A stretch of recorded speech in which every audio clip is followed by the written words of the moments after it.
इनको कोई क्षति तो नहीं पहुंच गई, छाती पे गिर पड़ी, महीने भर से कुछ खाए पिए नहीं। उठिए प्रभु, उठिए, उठिए महाराज, उठिए, उठिए। और जब नहीं उठे राजा तो वो भी बेहोश होकर के गिर गए। और उन दोनों को गिरा देख करके उनका छोटा सा बालक वो फपक फपक के रोने लगा, उठो ना मैया, उठो ना माँ, उठो ना पिताजी, उठो ना माँ, बहुत जोर की भूख लग रही है। माँ तुमने तो कहा था काशीपुरी आएगी तो तुझको अच्छी अच्छी चीज खिलाऊंगी। ए माँ, हे पिताजी, आप सो क्यों गए? उठो ना, मुझको कुछ खाने को दो ना, कुछ खाने को दो ना। क्रूर से क्रूर आदमी इस दृश्य को देखे तो पत्थर जैसा हृदय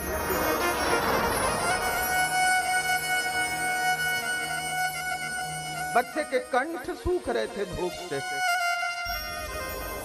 बार बार पुकार पुकार के, हे अम्ब, हे तार, उठो ना। शिशुर दृष्ट्वा क्षुधाविष्टः प्राह वाक्यं सुदुःखितः, तात तात प्रदेह्यन्यं मातर मे देहि भोजनम्। तात तात प्रदेह्यन्यं मातर मे देहि भोजनम्।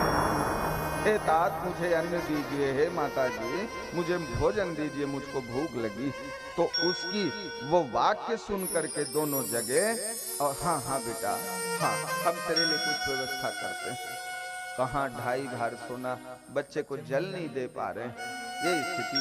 उसी बीच में वो ब्राह्मण फिर आ गया, लाठी पटक के कहने लगा, तुमने किया मेरी व्यवस्था दक्षिणा की, अरे नहीं दे सकता, तू नरक जाने के लिए तैयार रह, इसी तरह का प्रपंच करेगा, दे नहीं सकता। मैं तो भिखमंगा बना दिया तूने, और कठोरता का वो व्यवहार कर। श्राप दूंगा, तेरे सारे पितर अधोगति को प्राप्त होंगे। अत्यंत कठोर बनकर जीयताम दक्षिणा सा में यदि धैर्यम अवेक्षसे, सत्ये नारका प्रतपति सत्ये तिष्ठति मेदनी। तू नरक में अवश्य गिरेगा हरिश्चंद्र, सत्य से ही सब कुछ धारण किया गया है। तो हरिश्चंद्र जी ने कहा, अभी भी समय बाकी है भगवान, सूर्य अस्ताचल को गए नहीं है, मैं आपको अवश्य आज आपकी दक्षिणा दे ही दूंगा। उनके चले जाने के बाद एक ब्राह्मण अपनी टोली के साथ वहां से निकले और अच्छे धनी ब्राह्मण दिख रहे थे। रानी ने फिर धर्मयुक्त वचन राजा से, महाराज मेरी बात को अन्यथा मत लीजिए, आपके धर्म की रक्षा के लिए ही मेरा आपके जीवन में पदार्पण है। मैं अपने पिता के घर से आपके घर आई, मेरा प्रमुख धर्म था कि मेरे रहते आपका वंश ना रुके। एक पुत्र रोहित वंश को आगे बढ़ाने के लिए हो चुका है भगवान। मैं जो वधू बन करके आई थी, मैंने अपने धर्म का पालन कर लिया। अब मेरे रहते आपके किसी धर्म की हानि हो और मैं सुख से जीऊं, तो इसमें मेरी क्या प्रशंसा है। मुझको जो कार्य धर्म का पालन करना था मैं कर चुकी, आप मेरा विक्रय कर दो महाराज। मेरी बात सुनिए तो, न राज्य है तो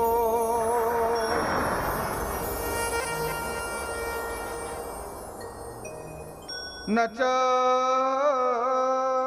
मद्य है तो न जूत है तो न च मद्य है तो न राज्य है तो न च भोग है तो सदा स्वगुरुवर खमतो मया त्वं सत्यव्रतत्वं सफलं कुरुष्व। धन्य है महारानी सैद्या। वो कहने लगी कि हे पतिदेव, आप मुझको किसी राज्य को पाने के लिए नहीं बेच रहे हो, न जुआ खेलने के लिए, न मदिरा पीने के लिए, अपने किसी लौकिक कामना की पूर्ति के लिए नहीं। अपने गुरुजन को जो आपने सत्य प्रतिज्ञा की थी कि मैं दक्षिणा दूंगा, अपने धर्म की रक्षा के लिए आप मेरा विक्रय कर रहे हैं। तो मैं तो आपके धर्म के रक्षा में ही काम आ रही हूँ ना, इसमें ग्लानि मत करिए महाराज, इस एक उपाय के अलावा कोई दूसरा उपाय नहीं। अब राजा क्या करते, मौन होकर के उन्होंने स्वीकृति दी। बोले देखो वो धनी ब्राह्मण आ रहे हैं राजन, वो सेविका के रूप में मुझको लगता है स्वीकार कर लेंगे, ब्राह्मण के ही घर जाऊंगी, आप थोड़ा कहो ना कि मैं दासी विक्रय कर रहा हूं। तो हरिश्चंद्र जी उनकी बात मान करके अयोध्या के चक्रवर्ती सम्राट देवराज इंद्र भी जिनके सामने नतमस्तक थे, वो सम्राट कहने लगे, हे भैया, गृह कार्य में निपुण यदि किसी को दासी की आवश्यकता हो तो मैं एक दासी, इतना कह करके चुप हो जाते थे। आगे का वाक्य रानी पूरा करती थी, विक्रय कर रहा हूं, ये दासी आप खरीद ले जाइए, उचित मूल्य दे करके मुझ दासी को खरीद ले जाइए। वो ब्राह्मण बन करके विश्वामित्र ही आ गए और कहने लगे, दासी बेच रहे हो? हरिश्चंद्र जी ने कहा हाँ। क्या मूल्य रखे हो? फिर एक वज्र का सीने पे आघात हुआ राजा। हरिश्चंद्र जी की रानी का मूल्य, चुप हो गए। बोले अरे मौन क्यों होता है, कुछ तो मूल्य सोचा होगा, कौन है ये? तो उन्होंने बताया कि मेरी भार्या है, पत्नी है। तो बड़े धिक्कारने लगे, अरे कैसा अधम व्यक्ति है ये, अपनी पत्नी को भरे बाजार बेच रहा है, और जब बेच ही रहा है तो बता मूल्य क्या है? तो राजा ने कहा, महाराज मैं क्या मूल्य बताऊंगा, आप स्वयं ब्राह्मण देवता हैं, न्याय प्रिय हैं, आप जो उचित समझे वो मुझको इनके बदले में दे दीजिए।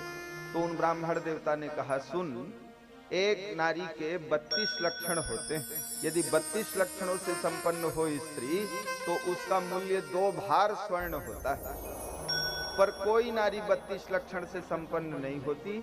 ये कितने से है ये तो बाद में पता चलेगा, इसलिए मैं इसका आधा मूल्य दूंगा, 1 भार सोना मैं तेरे को दूंगा।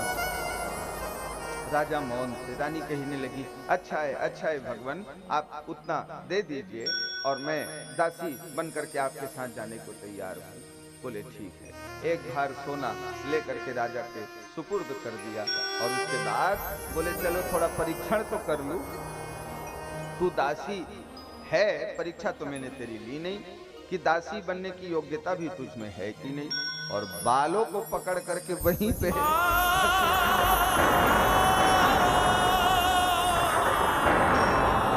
बालों को पकड़ करके घसीटने लगे हरिश्चंद्र जी के सामने। वो रोहित मैया के आंचल पकड़ लिया, माँ ये कैसे, मेरी माँ को छोड़ो, मेरी माँ को छोड़ो। पर राजा रानी एक शब्द नहीं बोले। बोले ठीक है, तू काम करेगी, उपेक्षा भी सहेगी, अच्छा है, चल हमारे साथ। और घसीट करके बालों को लेकर के जाने लगा।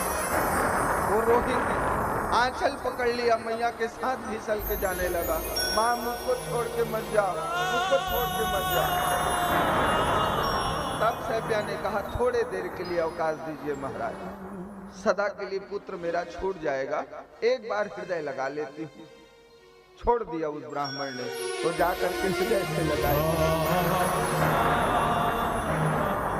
हे पुत्र, पिता के साथ अच्छे से रहना। रोहित रो रो करके कहने लगे, नहीं मैया, मैं तुम्हारे बिना नहीं रह पाऊंगा, मुझको अपने साथ ले चलो, मुझको अपने साथ ले चलो। तब रानी सैब्या ने उन ब्राह्मण से कहा कि हे देव, क्या हम इसको भी ले चलते हैं संग में? बोले अरे मेरा घर है, कोई धर्मशाला नहीं, क्यों लेकर के चलेंगे इसको, ये क्या काम का है? चल हट, डंडे से बार बार चरणों में गिरते हैं। तब चरण में गिर करके सैब्या जी ने कहा, ले चलिए भगवान, जैसे गाय खरीदी जाती तो साथ में बछड़ा अपने आप चलता है, ऐसे ही समझ कर किसको ले चलो, आपके आसन बिछा देगा, समिधा पुष्प आदि लेकर के आ जाएगा, कुछ काम करेगा। ब्राह्मण ने कुछ सोचा, बोले चल ठीक है, इतना कहती है तो एक खानी तो मेरी भी होगी, यदि छोड़ दूं तो तेरा मन इधर लगा रहेगा, अल्ले चलूंगा तू मन लगा के तू काम करेगी, पर फोकट में मैं कुछ लेता नहीं, मूल्य वस्तु मुझको पसंद नहीं है। आधा भार सोना और निकाले, बोले ये पकड़, ये तेरे बालक का, और डंडे से रोहित को पीटते, बाल से घसीटते, लेकर के राजा के पास चल गए। हरिश्चंद्र जी देख रहे हैं कि उनकी पत्नी को कोई केस पकड़ करके घसीट रहा है, बालक के ऊपर हाथ रखा, और सब मौन होकर के सत्य की रक्षा के लिए उन्होंने कहा। उनके आंखों से ओझल होते ही पत्नी पुत्र चले गए, बहुत विलाप करने लगे, आना मैंने क्या किया, मेरी पत्नी बीत गई, मेरा पुत्र बीत गया, ये क्या हुआ भगवान मेरे साथ। अपने आप से अपने प्रश्न को पूछ रहे, इसी बीच में वो कराल मुख वाला ब्राह्मण फिर आ गया, बोले राजा दक्षिणा, अब तो सूर्य भी अस्ताचल की ओर जाने के लिए प्रस्तुत है, तूने कोई व्यवस्था की?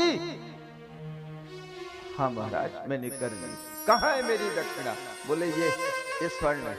तो देखे 1.5 भार सोना था, बोले ये राजसू यज्ञ की दक्षिणा नहीं, अभी इसमें 1 भार कम है, मैं वो भी दूंगा। दूंगा दूंगा कहता है, कहाँ से देगा? बोले जैसे ये ले आया वैसी वो भी आएगा। ये पहले ये बताइए धन कहाँ से लाया, किससे लाया? बोले आप दक्षिणा रखिए भगवान, कहाँ किससे क्यों पूछ रहे हैं? तो डंडे का प्रहार करके कहने लग गए, अरे चोरी किया होगा, किसी के छीन करके तूने धन लाए होंगे, बरामद मेरे घर से होगा, राजा से दंड दिलवाना चाहता है, इसलिए बता कहाँ से लाया। तो राजा ने कहा अपने पत्नी और पुत्र को विक्रय करके ये धन में नहीं कर सकते। तो हंसने लग गए, छी, पत्नी बेच दिया, पुत्र बेच दिया तुमने, तो तू क्यों खड़ा है? तू भी बिक जा, मुझको तो मेरे धन से काम, कोई बिके या कोई बचे उससे क्या, तू क्यों खड़ा है? तू भी बिक जा। बोले हाँ उसी की प्रतीक्षा कर रहा हूं। और काशीपुरी में यदि किसी को दास के लिए कोई सेवक आवश्यक हो भैया तो मुझको खरीद लीजिए, मैं सेवा का कार्य करने को प्रस्तुत हूँ। उसी बीच में वहां का एक पूरे काशी नगरी का एकमात्र डोम था, शमशान घाट में मुर्दों का संस्कार करने वाला, वो आ गया, कराल बदन, काले रंग का देह, ठाढ़े ठाढ़े केस, काला कंबल कांधे पे लिए, मांसों के चिथड़े लगे थे मुर्दों के सब, वो डंडा लेकर के आया। बोले तुम बिकना चाहते हो? हाँ। सेवा का कार्य करोगे? हाँ करूंगा, मैं खरीदूंगा। तो तत्काल ब्राह्मण देवता कहने लगे तुम खरीदोगे? हाँ हाँ खरीदूंगा। धन है तुम्हारे पास? बोले अकूत, पूरी काशी का अकूत संपत्ति का मालिक तो मैं हूं। तो उन्होंने, वो ब्राह्मण तो बड़े प्रसन्न हो गए। विश्वामित्र जी ने कह दिया कि भैया तुम किस जाति के हो, क्या काम करना पड़ेगा ये बता दो। तो इधर ब्राह्मण ने एक डंडा लगाया, वो भी डंडा लगाया। बोले काम करेगा सेवक का, और जाति पूछता है हमारी। तो हाथ जोड़ करके विनम्र हरिश्चंद्र जी ने कहा कि मैं क्षत्रिय हूं, और क्षत्रिय हो करके अपने से किसी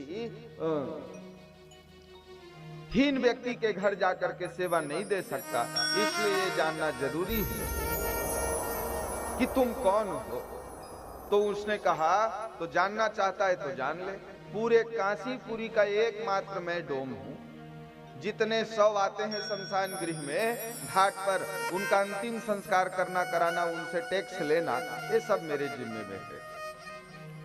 संपत्ति तो बहुत अधिक है मेरे पास, मुंह मांगा जो धन चाहेगा वो दूंगा, कार्य की अधिकता बहुत है इसलिए सेवक भी चाहिए। हरिश्चंद्र जी ने कहा नहीं, तुम्हारे अधीन रह के मैं काम नहीं कर सकता। ओ विश्वामित्र जी कहने लगे अरे जब वो मुंह मांगा रकम दे रहा है तो तू क्यों नहीं करूंगा कहता है। हाथ जोड़ के विश्वामित्र जी को हरिश्चंद्र जी ने कहा महाराज मुझको आप खरीद लीजिए ना, मैं इनके यहाँ कैसे इसके अधीन रह करके काम करूं? आप मुझको ले लो, मैं आपके हाथ दिखता हूँ, सारा जीवन आपकी आज्ञा का पालन करूंगा। बोले अच्छी बात है, मैं ही तुझको खरीद लिया, तू क्या है? मैं आपका दास, मैं जो कहूंगा करेगा। हाँ महाराज, प्राण प्रण से करूंगा। तो बोले मैंने खरीद लिया, अब मैं कह रहा हूं, जा इस प्रवीर के यहाँ काम कर। बोले ये तो फिर मुझको ठग लिए, पर चलो मैंने तो ब्राह्मण का दास होना स्वीकार किया, ये कह रहे हैं इसके यहाँ कर, तो इनके गुण दोष इनको लगे, ठीक है जो आज्ञा, प्रवीर के दास है। 10 योजन विस्तीर्ण वाली काशीपुरी को रत्नों से पाट करके मैं इनके बदले में आपको दक्षिणा देता हूं। एक भार नहीं, कई भार सोना उस प्रवीर डोम ने विश्वामित्र जी को दे दिया। वो अपना समेटे धन संपत्ति और बोले अब तू जिंदा रह कि मर बच, आज तुमने दे दिया राजन, मैंने पा लिया, ठीक है भगवान। बोले तुम मेरे दक्षिणा के ऋण से अब उऋण हुए, इतना कह करके चले गए। राजा अपने आप को बेच करके शमशान गृह में नौकरी करने लगे। जन्मेजय पर सत्य पद से डिगे नहीं। इधर उनकी रानी जिस ब्राह्मण के घर गई थी, वो बड़े उग्र क्रूर बन करके रानी से सेवा लेते, छोटे से रोहित से भी सेवा लेते। एक बार वो रोहित पुष्प चयन कर रहा था वन में, और बांबी के ऊपर चढ़ करके फूल तोड़ रहा था, वहीं से विषधर सर्प निकला, डस दिया, काल कबलित तो हो गए रोहित। अन्य ऋषि बालकों ने देखा, आकर के बताया, दासी दासी तेरे पुत्र को सर्प ने डस दिया है। वो माँ माँ कहता हुआ अचेत सा हो गया। जा दौड़, वो बदहवास भी होकर के गई है, पहले स्वामी से आज्ञा ले लूं। उसने कहा सुन, धर्मशाला नहीं खोला हूं, फोकट में नहीं लाया हूं तेरे को यहाँ, पूरे घर का काम कर उसके बाद जाना। तो पूरे घर का काम महारानी सैब्या ने किया। हम लोग तो सिद्धांत में बात कर रहे हैं भाई, कहानी आती है चली जाती है, उस दुख की कल्पना करके सोचिए, क्या हमने कभी जीवन में ये जो दुख की बात चल रही है, उस दुख की सूक्ष्म गंध का भी कभी अनुभव किया क्या? नारायण और भगवती जगदम्बा की कितनी भारी कृपा अनुकंपा में हम लोग जिए। दुख किसको कहते हैं, ये चरित्र हमको बता रहा है कि अपने कलेजे के टुकड़े को सुना जा रहा है कि सर्प ने डस दिया है, और ये ब्राह्मण ये कह रहे हैं कि पूरे घर का काम कर उसके बाद जाना। अब वो धर्म की बात मान करके कि मैं इनके हाथ बिकी हुई हूं, इनकी दासी हूं, जो आज्ञा महाराज, पूरे घर का निष्ठा पूर्वक कार्य किया। जब संध्या बेला आ गई, अब जाऊं, तो बोले पत्नी मेरी बड़ी पीड़ा बता रही थी पैर हाथ की, उसके थोड़ा दबा दे और तब जाना। तो उसके बाद फिर उनकी पत्नी के हाथ पैर की मालिश करने लगे। अब वो कहती थी तब तक मालिश कर जब तक कि मैं गहरी नींद में ना पड़ जाऊं, और जैसे गहरी नींद में पड़ गई कहते छोड़ती तो फिर जग जाती। ऐसे करते करते मध्य रात्रि 12 बज गए,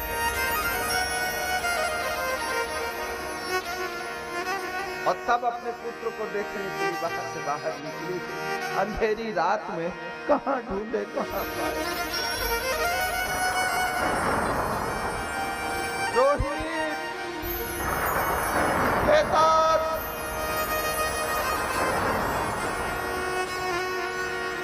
हे रोहित, कहां हो पुत्र, कहां हो? पुकार करके सैब्या रानी चल रही, बदहवास की दौड़ती चली जा रही है। दौड़ते दौड़ते दौड़ते दौड़ते अचानक किसी चीज से टकरा करके गिर पड़ी। उसी समय आकाश में बिजली चमकी, और बिजली के प्रकाश को उसने देखा, लेकिन से हपट करके गिरी। वही उनके कलेजे के टुकड़ा, उनके आंखों का तारा, उनका प्यारा प्राण दुलारा रोहित सौ के रूप में पड़ा था।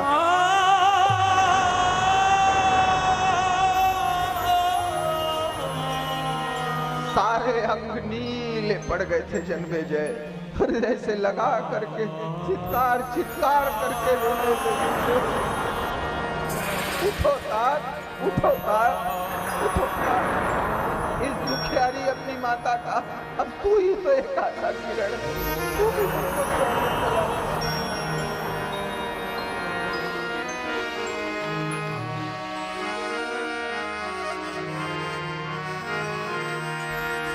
मेरे रोहित पियारे